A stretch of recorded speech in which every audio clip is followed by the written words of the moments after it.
बहुत हुई महंगाई की मार, अब की बार मोदी सरकार।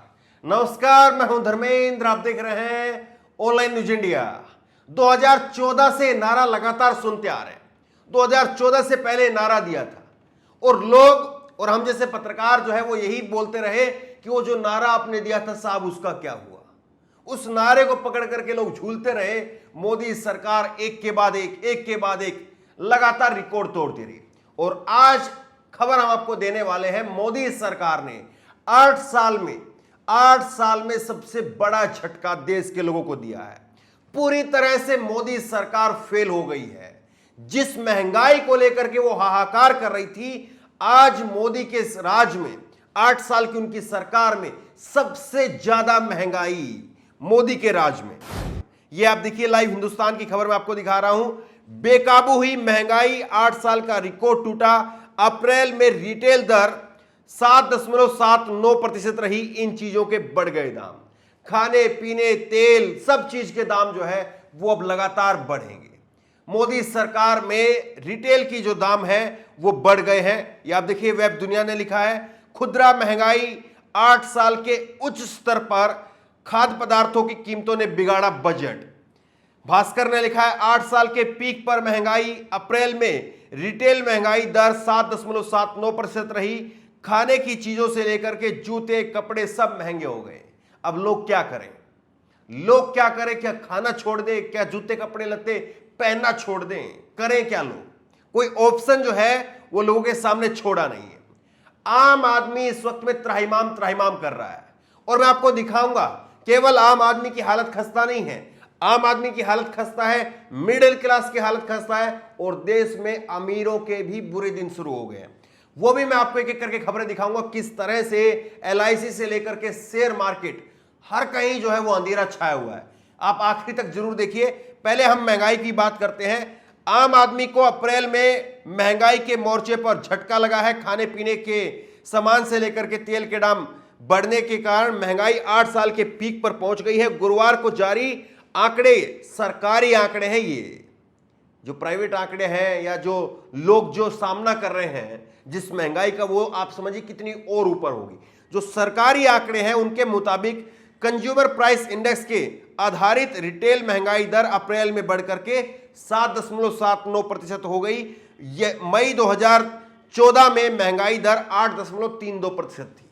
तो जिस महंगाई को लेकर के मोदी सरकार हाहाकार कर रही थी, जिस महंगाई को लेकर के स्मृति ईरानी वो गले के अंदर प्याज की माला लेकर के घूमती थी, सर पर सिलेंडर लेकर के घूमती थी। मोदी जी कहते थे महंगाई का मैं नहीं बोल पा रहे मनमोहन सिंह। आज मोदी जी हैं, वो महंगाई का मैं तो छोड़ दीजिए, वो रह ले ये वैसे कुछ नहीं बोल पाएंगे। बोलेंगे तो वही बोलेंगे, देखिए डंका बजे, ये देश में डंका बज रहा है, विदेशों में डंका बज रहा है। वो बाहर जाकर के इतने लच्छेदार भाषण दिए जाते हैं कि मानो देश में ना जाने क्या हो गया और वहां पर लोग ताली पीटते हैं। वो लोग बीजेपी के लोग हैं। अगर वो ताली पीटने वाले लोगों को हकीकत पता होती तो इतना ज्यादा वो विदेशों में जो टैक्स दे रहे हैं वो अपने देश में शिफ्ट हो जाते, लेकिन सबको मालूम है हकीकत। खैर, बहरहाल आप आगे देखिए, लगातार चौथे महीने महंगाई RBI की लिमिट के पार हो गई है। RBI एक लिमिट सेट करता है कि आंकड़े जारी करता है कि अगले महीने के अंदर महंगाई की जो दर है, अगले 3 महीने 4 महीने के अंदर महंगाई की जो दर है वो लगभग इतनी रहेगी। उस लिमिट को, उस दायरे को भी महंगाई की दर पार करके चली गई है। तो सोच करके देखिए कितनी बुरी तरीके से देश झुलस रहा है महंगाई की वजह से। लेकिन आपको मुद्दा क्या दिया जा रहा है? आपको मुद्दा दिया जा रहा है ज्ञान व्यापी में सर्वे होगा और ज्ञान व्यापी में सर्वे होकर के वहां पर मंदिर के अवशेष मिलेंगे, फिर उसके बाद में मस्जिद ढा करके वहां पर मंदिर बनेगा। यह मुद्दा जो है सेट किया जा रहा है। आप बताइए देश किस तरह से झुलस रहा है। जरा कल्पना करिए इस बात की कि जब सरकारी आंकड़े, मोदी सरकार खुद जब ये मान रही है कि हां, मनमोहन सिंह के समय पर जो महंगाई थी जिसको हम लेकर के टाई टाई करते थे, वो आज हमको फिस कर रही है। अब इसमें देखिए, ये जो ग्राफ दिया है इसके जरिए आप समझिए, रिटेल की जो महंगाई है वो बढ़ करके 7.79% हो गई है। खाने की, फूड की आइटम है वो बढ़ गई है, सब्जियां जो है वो बढ़ गई हैं, डीजल ईंधन वो बढ़ गए हैं, कपड़े जूते दाल सब कुछ बढ़ गया है। तो सारी चीजें आपके सामने हैं। अब मैं आपको दिखाता हूं कि केवल ऐसा नहीं है कि मिडिल क्लास या गरीब आदमी जो है वही परेशान है, हर कोई परेशान है। अपर मिडिल क्लास वो भी परेशान है, अमीर आदमी वो भी परेशान है।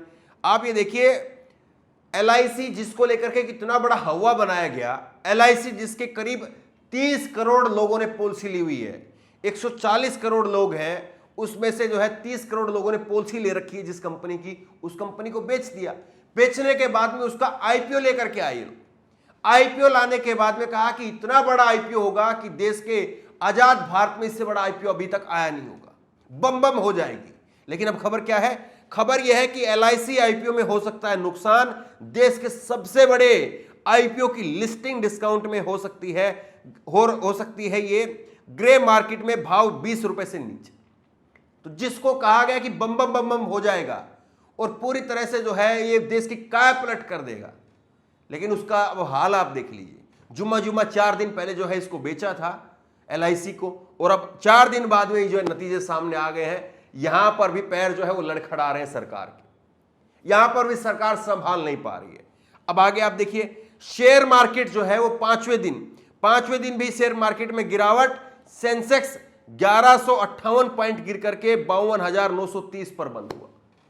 मैं बता रहा हूं ना, आप गरीब आदमी की बात करिए, मिडिल क्लास की बात करिए, आप अमीर आदमी की बात करिए, शेयर मार्केट में जो है वो कोई बहुत भारी भरकम जो है वो पैसे वाला व्यक्ति है वो भी लगाता है, कम जो है वो भी लगाता है। लेकिन अनमूनन शेयर मार्केट का जो खेल है, शेयर मार्केट में जो बिजनेस करने का काम है, वो अपर मिडिल क्लास ही लोग लगाते हैं।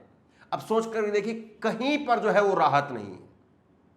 सेना की भर्ती नहीं होती है, महंगाई रिकॉर्ड तोड़ है, 1400 रुपए का जो है वो सिलेंडर हो जाता है, 1000 रुपए का घरेलू सिलेंडर हो जाता है। जो पेट्रोल डीजल के दाम है वो 100 रुपए से ऊपर हो गए हैं, 400 रुपए किलो नींबू बिकता है। देश में आराम है किसको, चैन है किसको? और लोगों को ये चैन, इसी पर लोग बात ना करें, इसीलिए आपके झुंझुना दे रखा है। वो झुंझुना है आपके हाथ में मस्जिद वाला, मंदिर वाला, कि साहब देखिए यहां फलां जगह पर है। कभी मथुरा की बात छेड़ दी जाती, कभी ज्ञान व्यापी की बात छेड़ दी जाती है, कभी ताजमहल की बात छेड़ दी जाती है।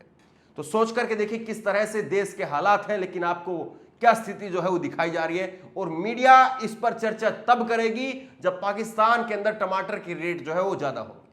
हमारे यहां से महंगाई से मीडिया में फर्क नहीं पड़ता है, मीडिया में चर्चा नहीं होती है। चर्चा तभी होगी जब पाकिस्तान में रेट बढ़ेंगे। तो दुआ कीजिए पाकिस्तान में रेट बढ़े तो कम से कम जो है वो हम लोग महंगाई पर टीवी के अंदर कुछ सुने। तो बहरहाल हकीकत यह है, हालात बहुत खराब है। लोगों को तक ये खबर पहुंचे ही, लोगों तक समझ में आए कि देश के मौजूदा हालात जो है वो क्या है, और इन हालातों में क्या हम हिंदू मुस्लिम को लेकर के लड़ें वो सही है, या महंगाई के ऊपर हम सोचें, उस पर विचार करें, सरकार से सवाल करें वो सही है। आपकी राय क्या है? नीचे कमेंट बॉक्स में अपनी राय जरूर दें। और इसी तरह की तमाम खबरों के लिए ऑनलाइन न्यूज़ ने सब्सक्राइब करें, साथ में जो बेल आइकन है घंटी उसको जरूर दबाएं, ताकि जैसे वीडियो अपलोड करें उसकी नोटिफिकेशन आपको तुरंत मिल सके। धन्यवाद। चैनल को सब्सक्राइब करें और घंटी जरूर दबाएं।